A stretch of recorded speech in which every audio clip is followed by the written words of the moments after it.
अगाडि बढिराख्नु भएको छ। हामी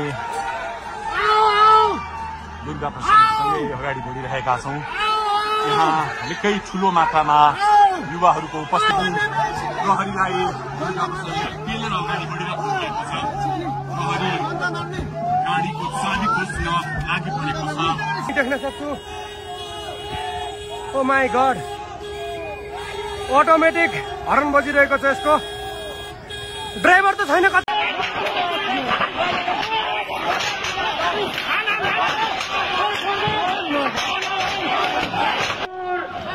हाम्रो दुश्मन कान्तिपुर पनि हो। अब त्यसमा जानुपर्छ साथीहरू। कान्तिपुरमा जानुपर्छ। अब कान्तिपुरमा यसै गरी शेरबहादुर देउता प्रचण्ड सबैको घरमा डोलाउनुपर्छ। केपी ओली साथीहरू अगाडि बढाऊ। हाम्रा पाइलाहरू अगाडि चलाऊ। अहिले नचाले हामीले कहिले चाल्ने। फेरि हामी केटाकेटीको खेलमा छैनौँ साथीहरू। यो हाम्रो साथीहरू सेतो पार्टी र हाम्रो बुढो पोस्टलाई पनि कारवाही गरौँ। यिनीहरूले हामीलाई राजाबाजी गरेर नेपाल पुलिसलाई म के आग्रह गर्न चाहन्छु भने माग टिक्ने केपीको दलालहरू बुझी गाउँमा चौधरीले ठुलो मैदानमा आएर लड्नलाई मैदानमा लडाइछ। अर्काको जनताको घरमा गएर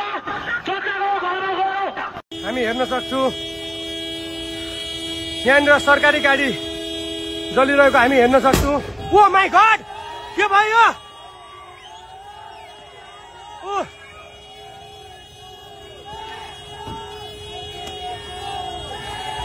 यहाँबाट नारा लगाइरहेका छन् र हामी देख्न सक्छौँ। ओ माई गड, अटोमेटिक हर्न बजिरहेको छ। यसको ड्राइभर त छैन। कतै निकालो।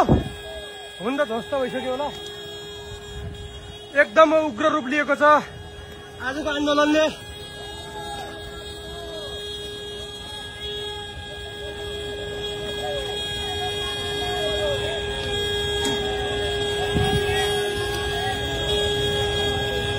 यो गाडी यसरी चलाएको छ हेर्न सक्छौँ साथीहरू हामी। माई गड, नेपालमा त्यस्तो जनआन्दोलन होला भन्ने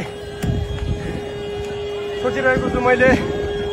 यहाँनिर प्रहरीहरू त्यहाँसम्म पुगिसकेका छन्।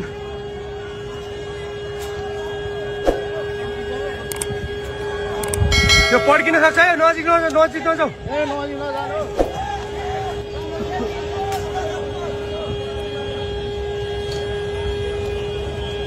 यहाँनिर हेर्न सक्छु दर्शकबिनहरू आजको। ओ माई गड, नजिक नजाऊ।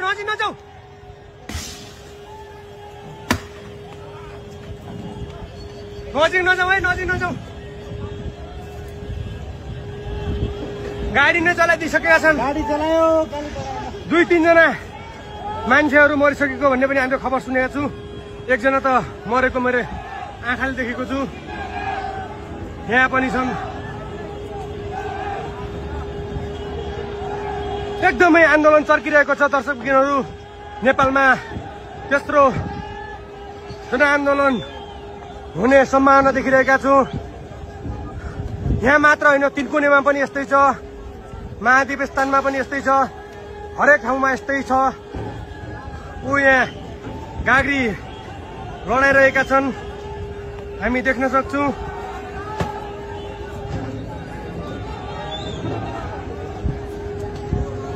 यो माधव नेपालको गाडी हो भन्ने खबर पाएका छु, तर हुन पनि सक्छ नहुन पनि सक्छ।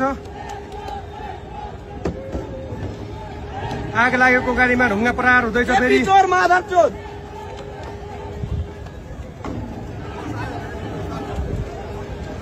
कुन बस आयो फेरि?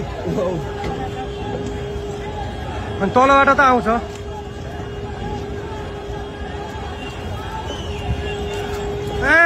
मेधा लागिसक्यो।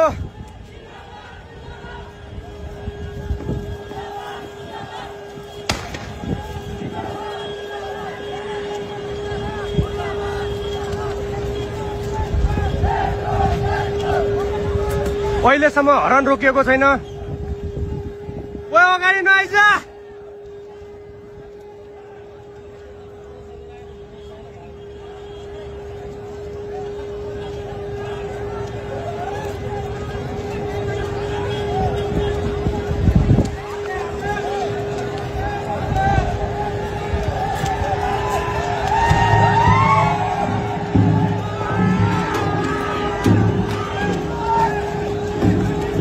यो काँक्री ओह्रालोतिर लागिसकेको छ।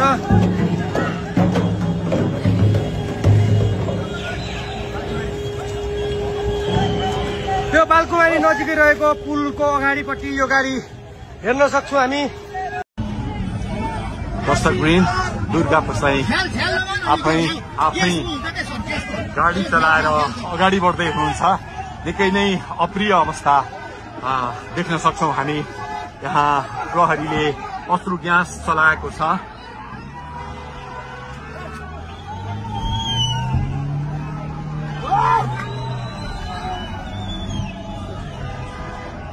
यो तीनकुनेको सडक हो, तीनकुने क्षेत्र हो। उहाँ आफै आफै गाडी चलाउँदै अगाडि बढिराख्नु भएको छ। हामी दुर्गा प्रसादसँगै अगाडि बढिरहेका छौँ। यहाँ निकै ठुलो मात्रामा युवाहरूको उपस्थिति देख्न सकिन्छ। ठुलो मात्रामा युवाहरूको उपस्थिति, प्रहरीको बार तोडेर दुर्गा प्रसाई आफै अगाडि बढ्दै हुनुहुन्छ। प्रहरीलाई गाडीले पेलेर दुर्गा प्रसाई अगाडि बढ्दै हुनुहुन्छ। हामी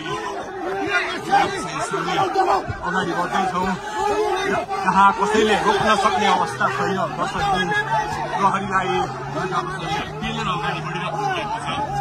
प्रहरी गाडीको चाबी खोज्न लागि परेको छ र दुर्गा प्रसाईले प्रहरीको एक लेयर तोडिसक्नु भएको छ र अब अगाडि सशस्त्र प्रहरीको टोली रहेको छ। उहाँ अगाडि बढिराख्नु भएको छ। यो गाडीमाथि प्रहरीले अन्धाधुन्दा लाठीचार्ज गरिरहेको छ। तपाईँ देख्न सक्नुहुन्छ दुर्गा प्रसाईको गाडीलाई प्रहरीले रोकिराखेको अवस्था। उहाँले यो प्रहरीका सम्पूर्ण सुरक्षा घेरा तोडेर दुर्गा प्रसाई अगाडि बढ्नु भएको छ र यति बेला तीनकुनेको यो पुलबाट अगाडि बढिसकेको छ। यो दृश्य अगाडिपट्टि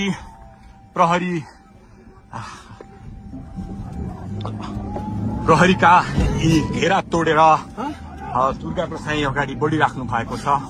हामी दृश्य देख्न सक्छौँ।